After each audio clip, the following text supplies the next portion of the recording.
deep within the untamed heart of the Afram Plains, where the savanna burns gold beneath a ruthless sun and ancient winds murmur secrets through the tall grass.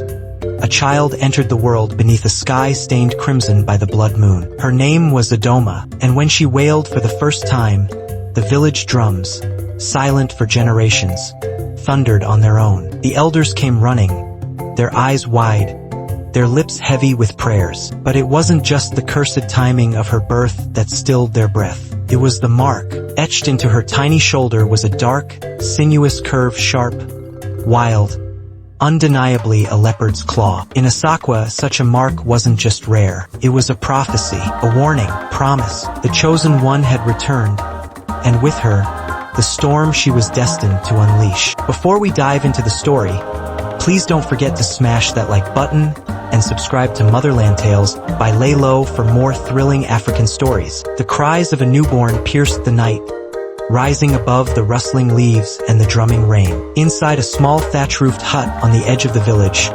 Isaiah cradled her child with trembling arms, her Kent-stained fingers brushing the infant's cheek. "She is beautiful," the old midwife whispered, but her eyes widened in alarm as she uncovered the child's back. There, glowing faintly beneath the lamplight, was a mark, an intricate star, cradled by crescent shapes. It shimmered like it had been sewn into her skin by the ancestors themselves. "What is that?"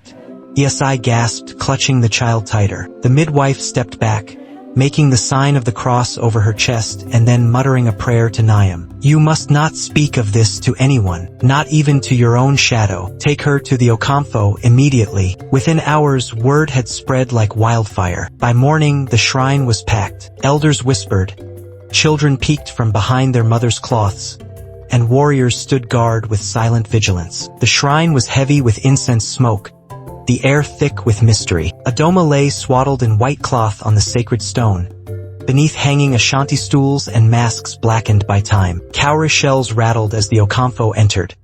A tall, lean figure draped in layers of white, his eyes sharp like eagle's talons. He circled the child, lips murmuring incantations in a forgotten tongue. Flames flickered. The smoke swirled like spirits summoned. Suddenly, he stopped. He turned to the crowd. "She bears than Saraman Taweso, the stars link." Gasps rippled through the shrine. "That mark hasn't been seen in over a century," an elder murmured. The Okamfo raised his staff. "This child is born between worlds, a spirit bridge. The living and the unseen are woven in her blood." Isaiah clutched her cloth. "What does that mean for her?" The priest's eyes fell upon her, filled with sorrow. "It means she is not entirely ours to keep." A chill ran through the crowd. Then came the words that would echo through the village for years. "This child must be protected, and one day, she will vanish." "Vanish?" Isai's voice cracked, frantic. "What do you mean vanish? Where will she go?" But the Okamfo said no more. He simply turned, his staff tapping solemnly as he disappeared behind the shrine curtain. No one understood what he meant, but everyone feared it. The years passed like ripples on the Volta, but the mystery of Adoma deepened with every moon. She grew into a silent beauty, tall, sharp-eyed, always barefoot. While other children laughed and played by the cocoa farms, Adoma wandered alone along the riverbanks, her fingers trailing the water, her lips murmuring in tongues the elders didn't recognize. "She speaks to birds," some said. "She sings songs only the spirits know," others whispered. And it was true.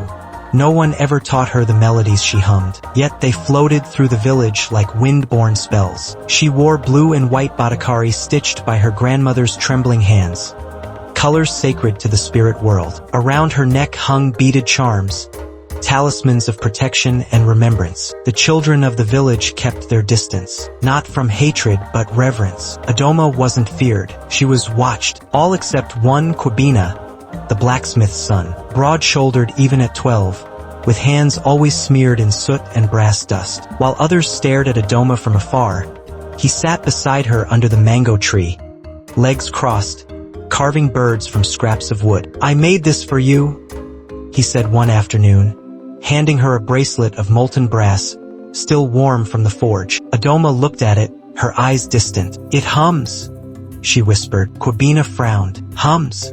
She nodded slowly, "Like It remembers something. He laughed. Or maybe you're just mad. Adoma smiled faintly. Maybe I am. They became inseparable. He brought her charms and carved trinkets. She taught him lullabies she claimed came from her dreams. Songs about stars that fell to earth and leopards that vanished into smoke. At night, the villagers sat around fire pits, wrapped in thick cloth, sipping pito from calabashes. The flames danced, casting long shadows as the elders told stories, always in hushed tones when she was near. One night, Elder Badu's voice cracked as he told it again, the tale of the leopard spirit. They say she comes once in a lifetime, he rasped, eyes reflecting the fire, marked by the stars, born to see what others can't. She walks between worlds, and when her work is done, he paused. A log cracked in the fire, sparks hissed. She vanishes, like smoke, like dream. The villagers nodded solemnly. Adoma said nothing. She simply stared into the fire, her eyes unblinking. Kwabena leaned close. Do you know that story? She didn't answer, but her fingers gripped the brass bracelet tightly, knuckles white. I don't want you to vanish, he whispered. Her voice came so softly, it was almost lost in the crackle of flame. Neither do I, but the wind that passed through the trees that night felt like an omen. Something was coming. The sky changed on the eve of Adoma's 16th birthday. Not with rain, but with sound. A deep, growling thunder that rumbled through the earth, though not a single drop fell. The wind twisted through the village like something alive, rattling rooftops and hissing through the baobab trees like it carried a warning from the ancestors. That night, Isaiah woke with a start. Adoma? She called softly, brushing her fingers along the empty mat beside her. Silence. She rose quickly, heart pounding. Adoma! No answer. The door creaked open. Cold wind slapped her face. Outside, the village was still, eerily still. Not even the crickets sang. By dawn, they had searched every path, every hut, every bend of the Volta. No footprints, no sign of struggle, just one thing left behind, beneath the ancient silk cotton tree at the edge of the forest. A single leopard paw print, scorched into the earth like fire had kissed it. The villagers fell to their knees. Women wailed. Men clutched their staffs and whispered prayers. Si collapsed where she stood, her screams shattering the silence. She was just a girl. She was just a child. Bring her back. But the Okamfo only stood at the edge of the shrine, his face unreadable. He placed a calabash at the foot of the steps, filled with white clay, cola nuts, and a sliver of Adoma's blue and white cloth. Then he turned without a word and vanished into the shrine. He had known. Kwabena stood at the edge of the crowd, fists clenched, eyes burning. She's not gone, he whispered. She wouldn't leave without telling me. She wouldn't. No one dared stop him when he disappeared into the forest that night. Not even the elders. He searched everywhere. The riverbanks, the hills, even the caves of Nkiinkium, abandoned and feared, said to echo with the voices of the stolen and the forgotten. Adoma! He cried into the darkness. Where are you? Come back to me. Only silence answered, but he felt her, in every rustling leaf, every shift of wind. Weeks passed. Then came a stranger, dusty, sun-darkened, eyes wide with something he couldn't name. He arrived from the northern region, collapsing at the village square, surrounded by wide-eyed children and skeptical elders. I saw her, he breathed. Kwabena pushed through the crowd. Who? The man's hands trembled. A girl, in leopard skin. She danced in a trance before a great fire, masked elders all around her. They chanted in tongues I've never heard. Isaiah covered her mouth. What did she look like?